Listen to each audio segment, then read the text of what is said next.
Imagine a smartphone with zero apps. No home screen, no grid of icons, no app store. Just a single omniscient intelligence that completely understands everything you were doing 24/7. That is exactly what OpenAI is building right now. And while everyone was looking at Apple and Google's incremental updates, the entire foundation of the internet just quietly shifted. Just days ago, two massive shockwaves hit the tech industry. First, a massive leak detailing OpenAI's secret hardware project, a phone entirely run by AI agents that replaces apps completely. Second, Amazon casually dropping a historic $25 billion into Anthropic, OpenAI's biggest rival, effectively buying access to 5 gigawatts of compute power and uncovering a terrifying cybersecurity reality. We have officially entered the infrastructure wars. The era of the chatbot is dead. The era of agentic hardware and nuclear-scale compute has begun. In this video, we are breaking down the hidden implications of OpenAI's master plan, why Amazon's $25 billion bet is actually about global cybersecurity, and why the device in your pocket will be completely obsolete by 2028. Let's start with the bombshell report from this week. Renowned supply chain analyst Ming-Chi Kuo just leaked something that should terrify every executive in Silicon Valley. OpenAI is officially moving to hardware. But they aren't just building a gadget, they are building an entirely new mobile paradigm. According to Kuo, OpenAI is actively developing a smartphone chip. They aren't doing it alone. They've partnered with silicon giants MediaTek and Qualcomm and brought on Luxshare as a co-design and manufacturing partner. But here is the critical part. This phone does not run apps. It replaces them. To understand why this is an existential threat to the current tech order, we have to look at how your phone works today. Right now, Apple and Google control the pipelines. They act as the toll booths. If OpenAI wants to launch a feature, they have to package it into an app, submit it to Apple or Google, pay the toll, and abide by their strict system access limits. iOS and Android heavily restrict what apps can see and do in the background. But what happens when the AI is the operating system? Kuo's report notes that the OpenAI phone is designed to continuously understand the user's context. By owning the physical hardware, OpenAI bypasses the Apple and Google duopoly completely. The AI isn't an app you open, it's an ever-present layer that watches, listens, and acts. Think about the friction of modern smartphones. You want to book a flight, coordinate with a friend, and split the bill. Today, that means jumping between Safari, WhatsApp, and Venmo, manually copy-pasting information. In OpenAI's vision, you simply tell your phone the goal. The onboard AI agent interfaces with web protocols and APIs in the background. The apps disappear. The interface is just the result. This isn't just a wild theory. Nothing CEO Carl Pei recently predicted at SXSW eventually go away entirely. The vibe coding movement is already predicting this future. But OpenAI is putting the supply chain pieces together to actually build it. Kuo notes they are finalizing the component suppliers by early 2027, with mass production scheduled for 2028. This means we are only 2 years away from a device that could render the App Store obsolete. But here is the hidden implication no one is talking about. Why does OpenAI really want to build a phone? Data. We are hitting the wall on high-quality training data on the public web. By offering the phone itself, OpenAI gains unfettered, OS-level access to the most intimate data imaginable. Your daily habits, your screen taps, your location, your unedited conversations. They are building a mixture of small on-device models and massive cloud models to process this. They are literally putting a continuous context engine in your pocket to feed the next generation of artificial general intelligence. But while OpenAI is trying to conquer the consumer hardware space, their biggest rival is quietly locking down the enterprise world with a terrifying amount of money and power.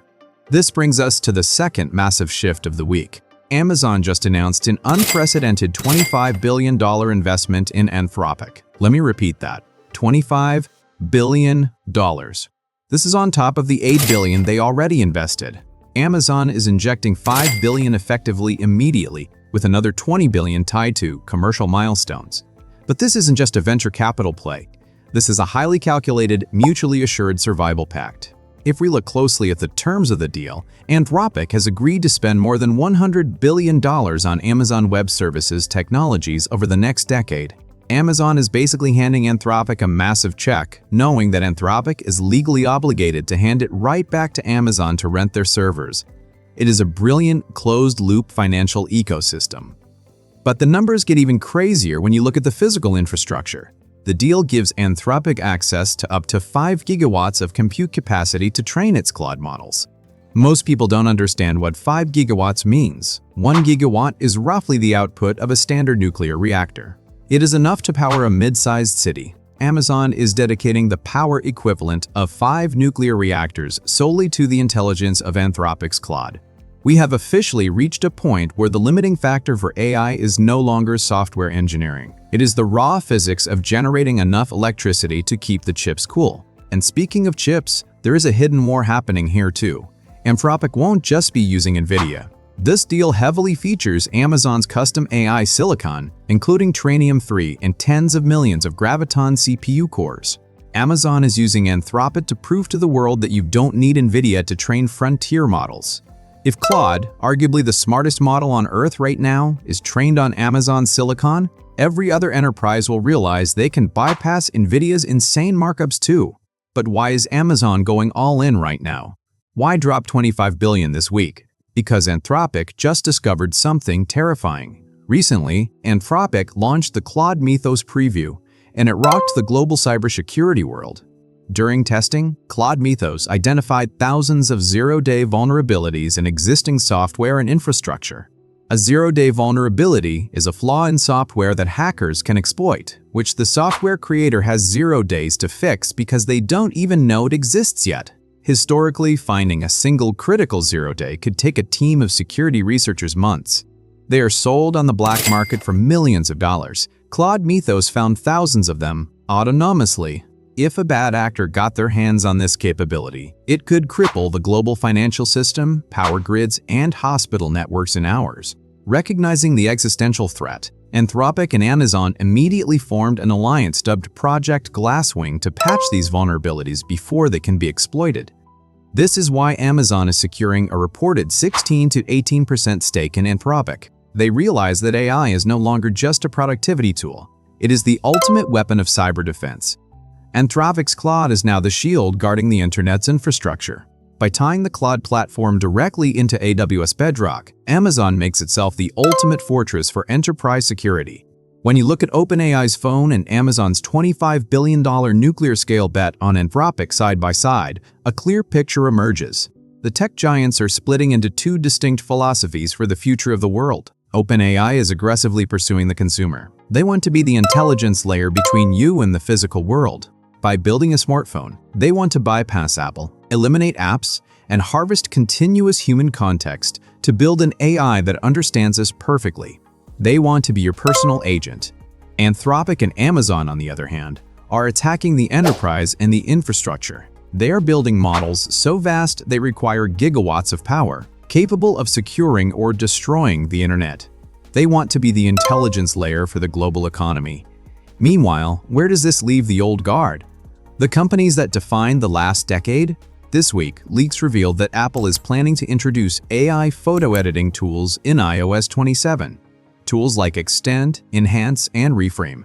While OpenAI is fundamentally rethinking the concept of the operating system, and Amazon is funding gigawatt-scale superintelligences that hunt zero-day exploits, Apple is building features to digitally reframe your spatial photos. The contrast is staggering. Apple and Google are trapped by their own success. They make tens of billions of dollars a year, taking a 30% cut from the App Store. They cannot innovate away from the app model without destroying their own revenue. This is the classic innovator's dilemma, playing out in real time. By 2028, the smartphone as you know it will begin to phase out. The grids of apps you tap every day will feel as antiquated as a rotary phone dial. The processing will move from the silicon in your hand to the 5 gigawatt server farms in the desert. The infrastructure wars have begun. The companies that own the agents and the power grids will own the future. The only question left is how much of our digital autonomy are we willing to trade for the convenience of an intelligence that never stops watching? Let me know what you think in the comments below. Would you give up all your apps for a single AI agent? Hit subscribe if you want to stay ahead of the curve, and I'll see you in the next one.